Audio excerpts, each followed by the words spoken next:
Assalamualaikum warahmatullahi wabarakatuh. Apa kabar Anda? Semoga semuanya sehat walafiat. Video ini merupakan video yang proses pembuatannya paling lama. Kendala penyelesaiannya bukan karena hal-hal yang bersifat teknis, namun pelaksanaannya harus ditunda karena ada dua event yang cukup inspiratif bagi pensiunan, yakni Jambore Sepeda Lipat Nasional Jam Salinas dan Baladigaran. Rasanya sayang melewatkan kedua event tersebut karena olahraga merupakan aktivitas yang dapat membangun fisik dan mental kita. Video ini sendiri saya buat untuk memenuhi permintaan beberapa rekan, baik yang sudah pensiun maupun yang masih bekerja, terutama dari mereka yang kesulitan menabung untuk hari tua. Sebenarnya ini masalah klasik di Indonesia, yakni menyeimbangkan antara kebutuhan, keinginan, dan persiapan untuk hari tua. OJK pada tahun 2002 melaksanakan survei dengan hasil sebagai berikut. 90% pekerja tidak siap untuk pensiun, 70% pensiunan mengalami masalah keuangan, dan hanya 5% pekerja yang memiliki dana pensiun. Terakhir, yang memiliki tabungan untuk hari tua masih kurang dari 10%. Padahal, memiliki dana pensiun atau tabungan untuk hari tua belum menjamin kita terbebas dari permasalahan keuangan di hari tua. Bisa saja manfaat pensiun yang kita terima tidak mencukupi kebutuhan utama kita.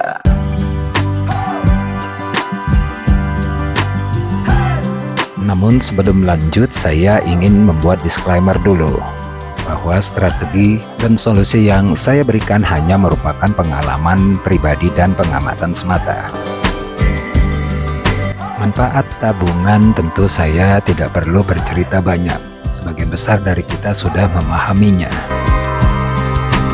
Sayangnya, banyak di antara kita yang memanfaatkannya untuk jangka pendek, dalam arti menggunakan hampir seluruh tabungan yang ada hanya untuk memenuhi keinginan kita. Sebenarnya bukan hal yang naif memanfaatkan tabungan untuk memuaskan keinginan kita, karena ketika bekerja kita perlu me time, kita perlu bersosialisasi, dan kita punya komunitas. Akan tetapi kita harus mengaturnya dengan baik. Tujuannya agar seluruh kebutuhan, baik kebutuhan saat ini maupun yang akan datang, dapat tercukupi. Para perencana keuangan malah menganjurkan rumus 50, 30, dan 20 dalam implementasi pengelolaan keuangan.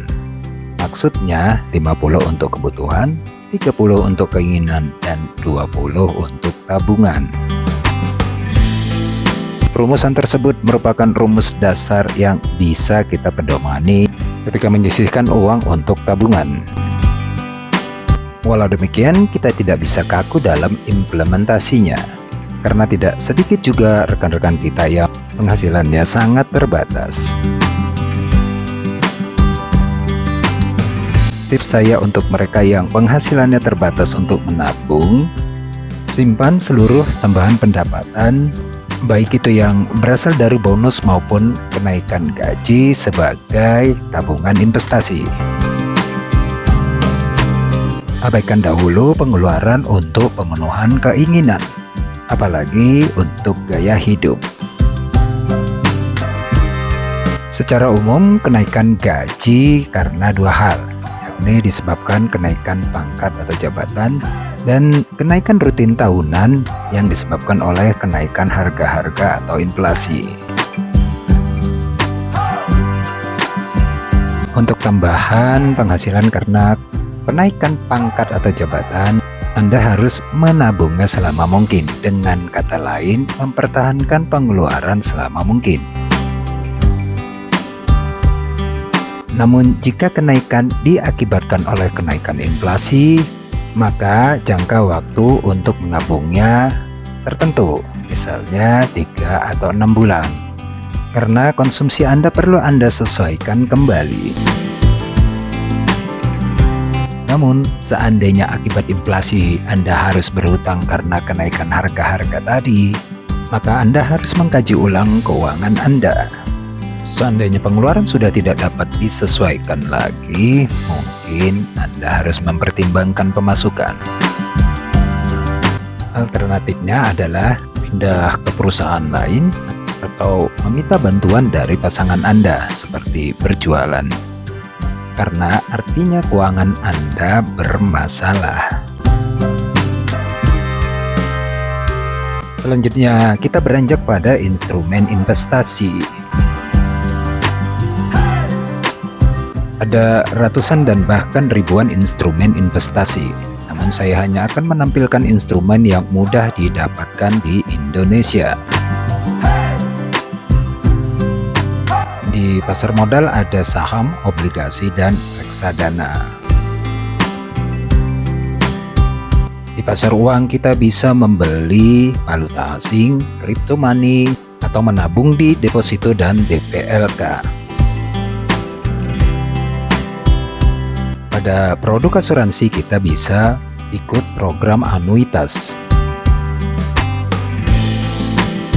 Sementara di pasar real ada logam mulia atau emas dan aset tetap yakni tanah dan bangunan. Prinsip dasar investasi high risk dan high return. Artinya semakin tinggi resiko, maka potensi keuntungan juga semakin besar. Saham, valuta asing, dan uang kripto atau crypto money merupakan instrumen yang memiliki resiko paling tinggi. Resiko moderat ada di obligasi dan reksadana. Sedangkan deposito, DPLK, dan anuitas memiliki resiko yang sangat kecil, yakni resiko opportunity tingkat bunga. Emas dengan fluktuasi harganya sebenarnya merupakan instrumen yang beresiko cukup besar. Namun demikian, karena emas digunakan sebagai cadangan oleh bank sentral di hampir seluruh negara di dunia, maka nilai emas selalu terjaga mengikuti nilai mata uang utama dunia. Karena itu, tidak salah ada yang berpendapat bahwasanya emas merupakan alat investasi yang melindungi kekayaan kita. Nah, yang terakhir, alat investasi yang akan kita bahas adalah aset tetap. Ini cukup menarik apalagi dihubungkan dengan hasil survei OJK mengenai tabungan untuk pensiun seperti di awal video ini. Investasi di aset tetap sampai sekarang masih cukup menguntungkan, apalagi dibandingkan dengan risikonya yang tidak terlalu besar. Namun demikian, membeli tanah atau rumah untuk investasi bukanlah hal yang murah. Modal untuk investasi yang dibutuhkan relatif sangat besar bagi pegawai. Karena itu, untuk memperolehnya, pegawai harus berhutang terlebih dahulu. Pada kenyataannya, banyak pegawai yang berhutang untuk membeli rumah pertama, kedua, dan ketiga.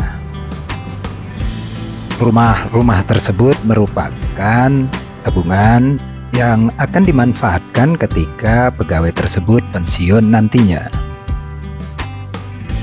Pemanfaatan tersebut bisa dijual dan uangnya digunakan untuk kebutuhan hidup, disewakan, atau dibuat rumah kos.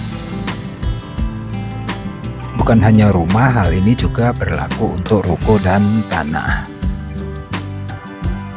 Pertanyaan saya adalah, apakah mereka yang menabung dengan berhutang terpantau dalam survei tersebut?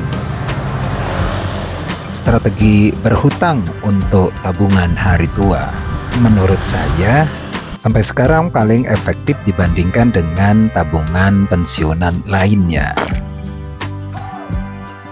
Catatan saya dari video ini, Untuk bahagia di hari tua sudah harus kita siapkan semasa kita bekerja. Hutang ternyata bisa digunakan untuk tabungan pensiunan kita. Sampai di sini dulu video saya kali ini, semoga bisa bermanfaat.